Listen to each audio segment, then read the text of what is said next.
Good afternoon, everyone, and welcome to this talk on leadership as practice, leadership beyond traits. Today, we are delighted to have the distinguished speaker, Dr. Eric Kong, with us. So he prefers us to call us just Eric. And Eric is the CEO of Human Dynamic, a leading consulting company in the Asia-Pacific region.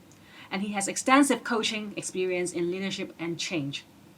During this talk, Eric will share his experience and expertise on what leadership as practice is about and why it's so important in today's business world. He will provide us with practical insights for becoming more effective leaders and will share his experience from many years of coaching and consulting. And before we begin, I would also like to add a note of celebration. Today's talk is actually part of our company's 30th anniversary event. So today's talk is not only an opportunity to learn and grow as leader, but also to celebrate the achievement of our company and the people who have made this possible, including you. So without further ado, I'm pleased to introduce Eric, who will guide us through this informative and engaging talk. So hi, Eric. Good afternoon. Good afternoon. It's my honor to be here to speak to you about leadership as practice, or in short, we call it LAP. And there's a main difference between the traditional understanding about leadership, because we understand leadership usually is like traits or personality. That means it's what the person is or what the person does, okay? So leadership as practice holds a very different paradigm or different views about what leadership is and also how leaders perform as well as how leaders practice.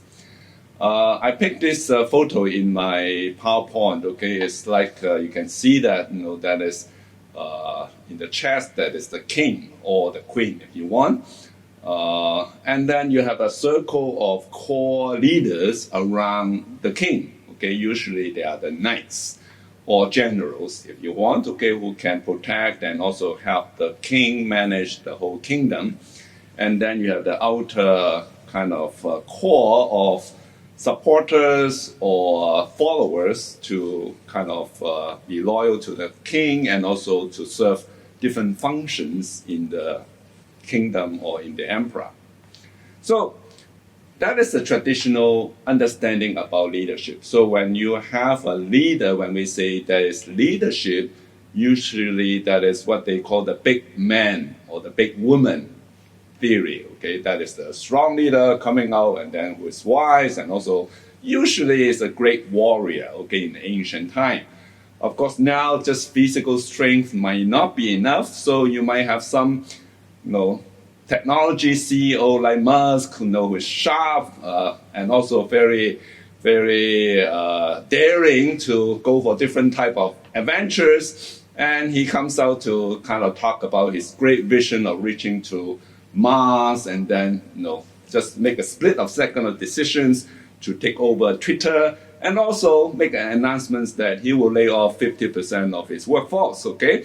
So that is still very much a traditional understanding about leadership. Okay, there's a big hero or big leader kind of take over the whole kingdom or take over the whole company and exercise his leadership and make a lot of decisions. And usually the big leader will come out to make some inspiring, visionary speech to inspire the whole team or the whole army to follow him to fight the battles ahead.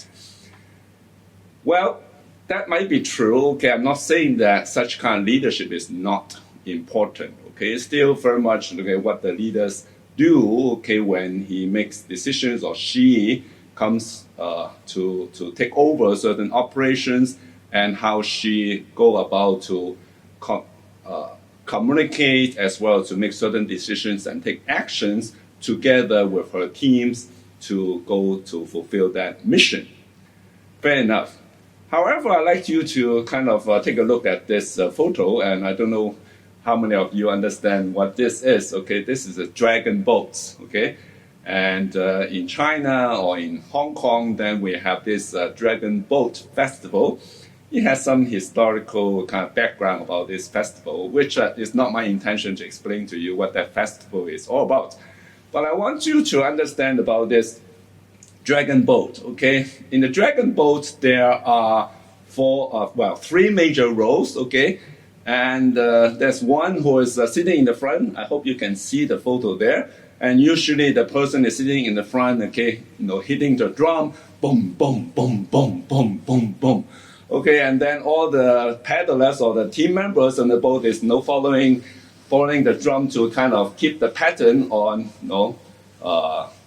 doing their part to make the boat moving.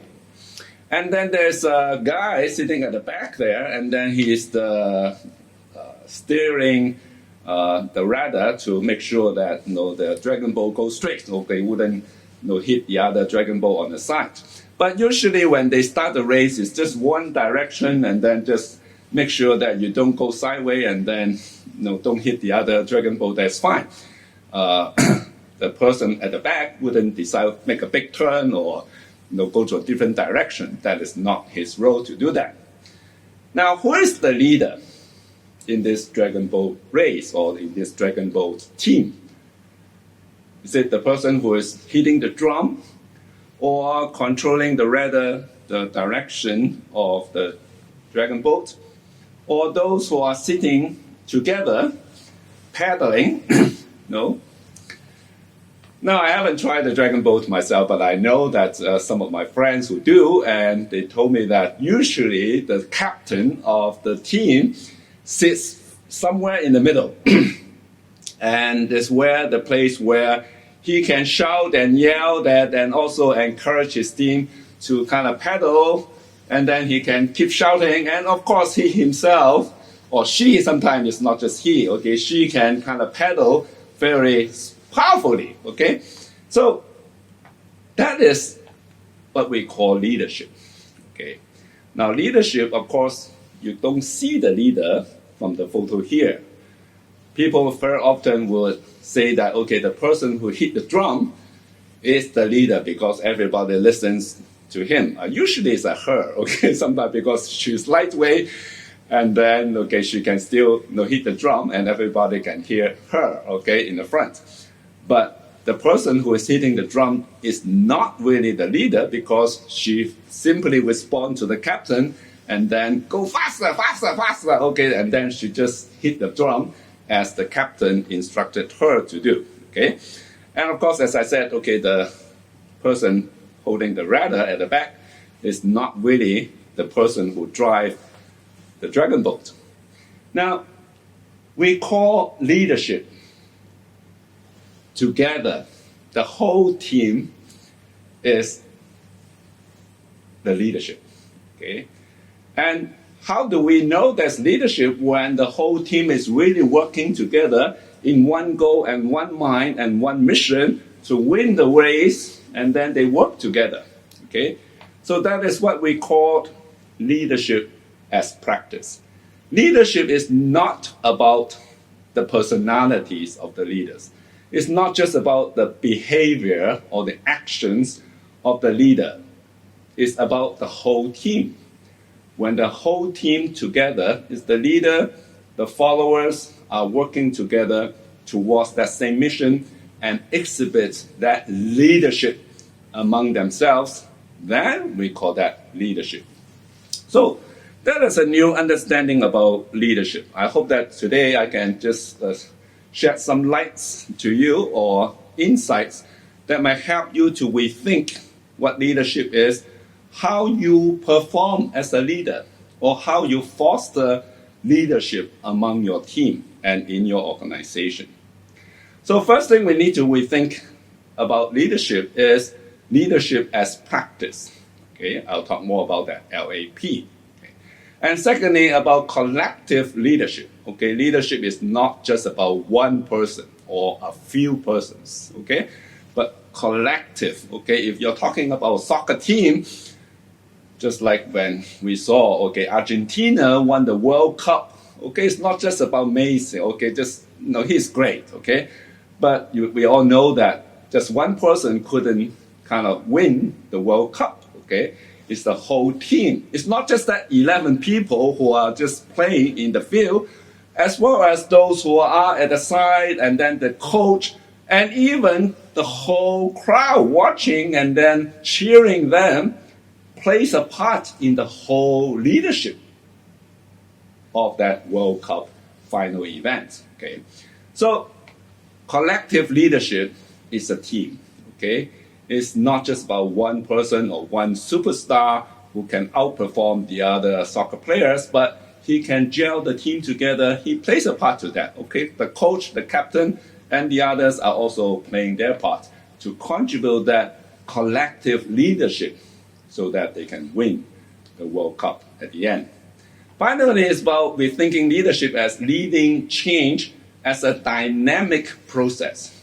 We often think of leading change as the visionary leader have a vision, and then he makes the decisions, and then he have strategies, and he communicate the vision and the strategy, and execution. Now that is we call the one way or the linear way of leading change. That is the typical leading change process. Now I want you to rethink about leadership is when you lead change, it's more like a dynamic process rather than a linear one-way traffic. I'll talk more about these 3 points. So leadership as practice it's kind of like common sense. It's not what the leaders say they do, but what they actually do. So some research have shown that many leaders have different kind of principle. Are you a participative, open-minded, communicative leader? They always say, yes, I am. But in reality, what they practice is different. So they know it, they can say it, but they don't really do it. So leadership as practice is more about what really are they doing. It's not just about what they know or what they say they do, but what they actually do, in the leadership role or in the leadership situation. Secondly, leadership as practice is more about studying what is happening with the team when the leaders and the members are following the leaders together. There was one research, in fact, it was a video, and then it was about this guy in the park. I forgot about where that park is. The park has a steady slope, and then there were people just like any normal parks in England or in US. People were hanging around, just enjoying themselves, the sunshine and all that. And there was a guy in the video. There was a guy kind of just started to jumping and then shouting and then dancing. Right in front of everyone. He was kind of enjoying himself. And eventually, along the way, people was kind of curious, is this guy crazy or what is he doing? And eventually, another person joined him, and then 2 of them were yelling, dancing, and then enjoying themselves. And then a few more people were following, and then they were joining the whole party to kind of dancing, shouting, and then singing together. And until at the end, there were at least like 100 people in the whole park, dancing and shouting and enjoying. It was not a riot, but they're really having fun time together. So in that video, my professor was telling me that it is the followers who defines the leader. I say it again. It is the followers who define the leaders. It's not the leader defines the followers. If a leader, the first person who is jumping and dancing, didn't have anyone to follow him, there was no leadership. And leadership happened when others were willing to follow him, and they were just relaxing, enjoying themselves. And at the end, you hardly could tell who the leaders was, because everybody was doing the same thing anyways. So what is happening with the team? It's all about the interactions and the dialogues, the conversations, between the leader and the members and among the members themselves. Okay? The interactions and the dialogues very much dictates how that leadership is coming about, how they construct the meaning about what they are about to do. Okay? So when we kind of look at those movies like the Brave Hearts or the other movies that, okay, the hero riding on a horse and then he's kind of right in front of the battlefield facing the very tough enemies, and then his own army is right behind him. And he starts to make his speech about, fighting for freedom. Today we may die, but we die as free men. It's really inspiring and encouraging, okay, the people who were so afraid and then they might die today, and then he just make a few great speech to inspire his army to fight for freedom, not fight for him, but to fight for freedom and fight for their families and for themselves. So such is that interactions and the dialogues. Of course, we usually just focus on that inspiring speech of the leaders. But in fact, the important thing is the dialogues among the people who were following him. And even more importantly, those are the captains and then the other generals who are leading their armies, how they dialogue with the key leader as well as their own armies.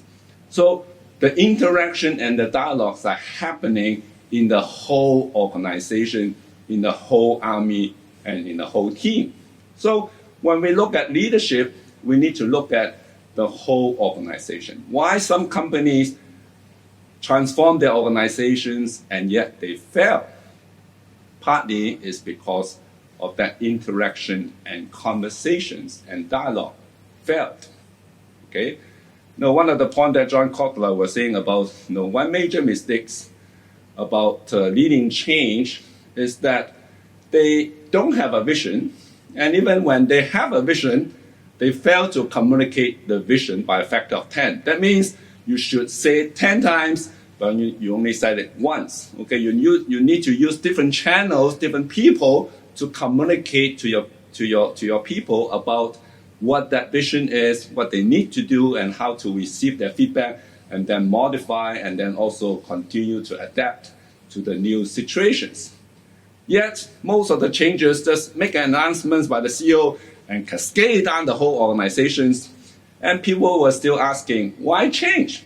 The middle managers were saying, don't ask me, the top management didn't tell me anything, and therefore they were very negative about change, and then they call it the reflective or the resistant force is in the middle management. Okay?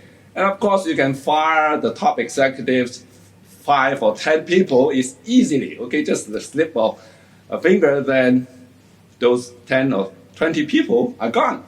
But when you talk about middle managers, it could be as many as 200 or 2,000 of them in the big organizations.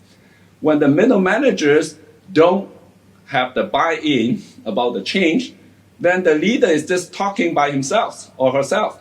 And the middle managers are not supporting the change, not to mention whether they would communicate to their team members about change and then motivate them to support the change process. So more and more people realize that it's really the middle managers that makes a big difference in any organizational change. That is also the main subject of my PhD study, which I started 2 years ago. I will talk more about that later on in my presentation today. So finally, it's about that leadership moment. Okay? Now, leadership is a phenomena. It's not about personalities. It's not about behavior. Okay? It's about a phenomena. Something happened. Okay? Something is interacting. Something is kind of that chemistry is generating that energy and then creating this phenomena. Okay? I just use this lighter to illustrate. Okay? Many years ago, I learned about some fire service. Okay, from a fireman. Okay, he asked me one question: what is fire? Okay, and then fire. I never thought about that question. Fire is fire. Okay, okay. No, fire can burn you. Okay, so you need to be very careful with fire. And he said that fire is a phenomenon. No idea what phenomena, that word phenomena means. He's saying that fire is not a real substance per se. Okay, it's just a phenomena that some burnable material, kind of burning, and then with oxygen, and then that fire comes out, and that fire creates heat. Okay, and that fire is a phenomenon. Okay, when you think of leadership is a phenomenon. Okay, it just happens. Okay, there's a leadership coming out. So it's not existing in the leaders. Okay, it's not just about the behavior. It's not about the personality. It's a phenomenon. When the team, the leaders, and the whole organization context is working together, and that leadership moment came out, then there's leadership. Now, it sounds quite abstract, but on the other hand, we can't see it and then we know it. So let's talk a little bit more about collective leadership. Collective leadership basically is saying that it's not just happening at the top, okay? Leadership, we very much focus on top leaders, what the CEO is going to say, what the executive directors, VP is going to say. Yes, they are important. They make strategic decisions, fair enough, okay? On the other hand, we kind of ignore what is happening in the middle as well as at the ground floor, okay? Some social science research has shown that in the prison, okay, you think that the most powerful person is the warden, okay, that the superintendent, okay, who supervises the whole prison, okay. He say one thing and then nobody could say no, okay. He gives command, everybody follows. But that study kind of found out that it is really the prisoners at the ground level, at the shop floor, who decide how much to produce. Okay, they are in the factories, they can't producing things, okay, even in prison. And they realize that it's really the workers or the prisoners at the ground level who decide how much to produce every day. It's not what the wardens say, today we're going to produce how many kind of products that they are supposed to make. So leadership is everywhere. So many companies realize that they need to empower the frontline workers to get things done, as well as to provide customer service everywhere, not just at the top level executive team office. Leadership is plural. Okay, that simply means that we tend to think of leadership as singular. Okay, just one person, that top leader. Okay, so we think of leadership as a plural. Okay, it's together. It's together. Recently, I love playing tennis, and I watched tennis games, and then those top 10 tennis players, they are competing. And Swiatek and the other kind of number one players, when they won the championship, the first thing they say is, I want to thank my team. Okay, it is my team who helped me to perform and who helped me we win this championship together. Okay, so leadership is plural, even when you are talking about a man single, a woman single tennis game. The stars out there performing, but it's really the whole team helping her, preparing her, practicing her, advising her, cheering for her, even provide counseling to her to help her to perform to her best. So when she won the championship, she acknowledged the team. Leadership is plural. Finally, leadership is teamwork. So when we think about leadership, we need to think of the 3 levels of transformation. In leading change process, we want to drive business transformation. In a team level, then we have that team transformation. And finally, we have that personal transformation. Now, the personal transformation could be the easiest, but it could also be the most difficult one, because it's not easy to change a mindset. Just think about doing exercise, okay? You can control yourself whether you want to do exercise or not, right? What to do. But on the other hand, you find that it's not easy to do exercise, because personal transformation is easily said than done. Same thing about team transformation, not to mention about the whole organization, whole business transformation. So the final point I want to make about leadership and change is leading change is a dynamic process. Okay? In the beginning, I mentioned that leading change, very often we think of change as a linear thing, step, okay, from here to there, okay. But in fact, even John Koffler had talked about that steps of leading change, okay, including visioning, communicating, implementing. Those are the three steps that every organization should take. But for my consulting experience and even my personal experience as a CEO of Human Dynamic in these past 30 years, I realized that leading change is not linear, okay? It's not just one way, but it is a dynamic or spiral process. I really like this graphic, okay? You talk about that kind of chaotic change back and forth. It's not just one way, but hopefully eventually you will go to the way that you want to go rather than to elsewhere.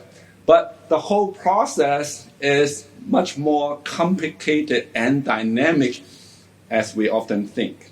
Okay? So what does that mean to us? You as a leader, you need to consider how to involve your team, how to maintain that interaction and dialogues with all levels of your organization. It's not just one decision you make and then you cascade down, send out 5,000 emails to those who want to lay off, and then you just make a decision just like that. Yes, it is easy, just a push a button, those emails are out.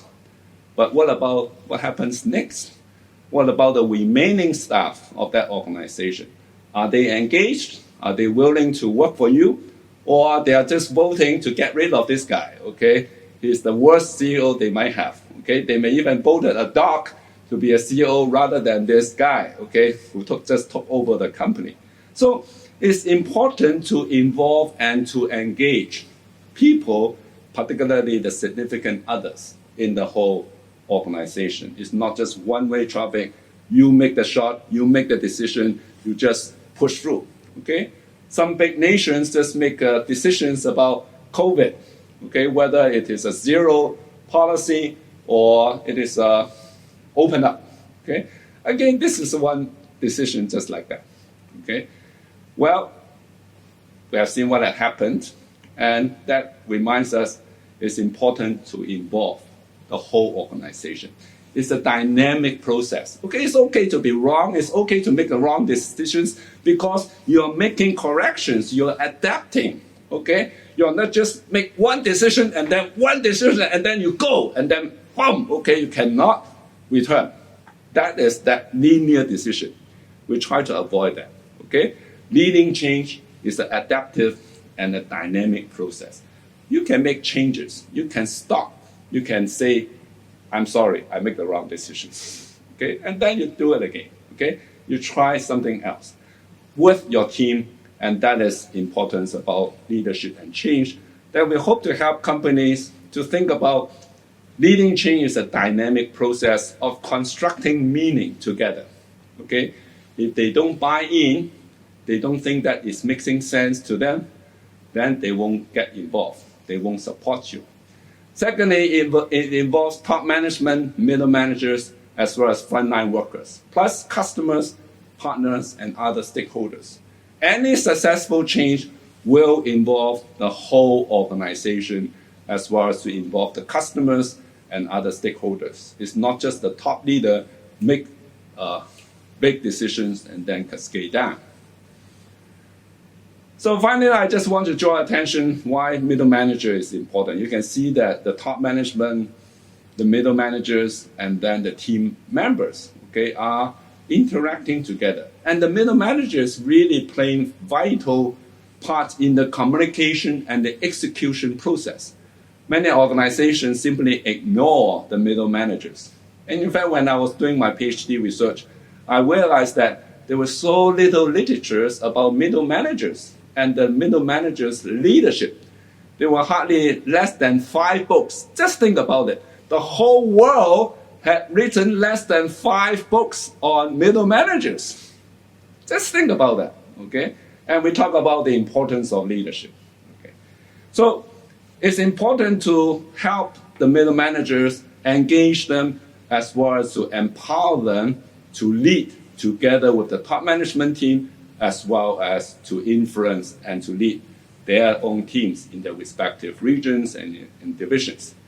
Well, I won't go into details about the leadership as practice of the middle managers, but basically, my research has found that in a manufacturing setting, in a multinational corporation context, and in Asia Pacific area, then middle managers are doing these four things, okay? Problem solving, continuous improvement, and learning, and then communication and coordination, and finally, it's about relationship management.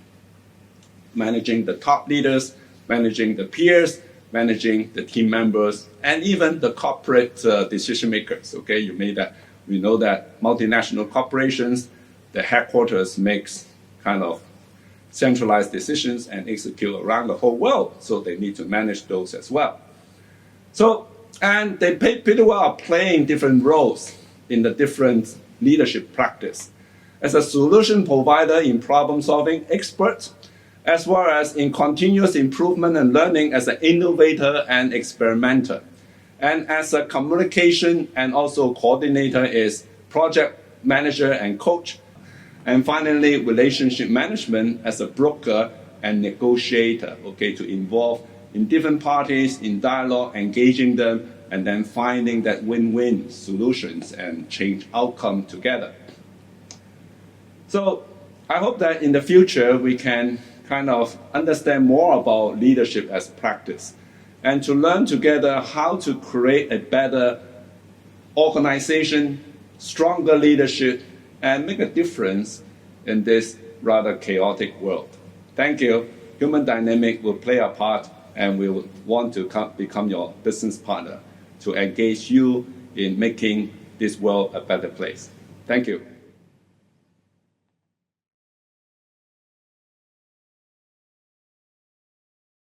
Thank you, Eric.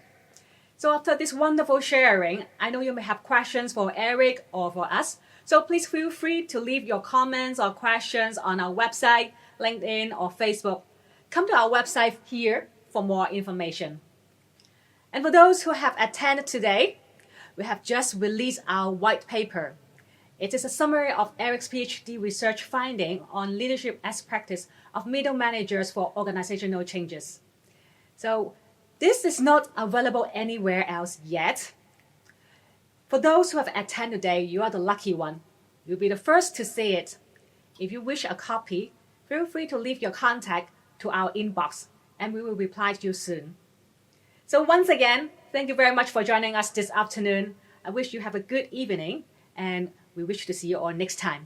Bye-bye.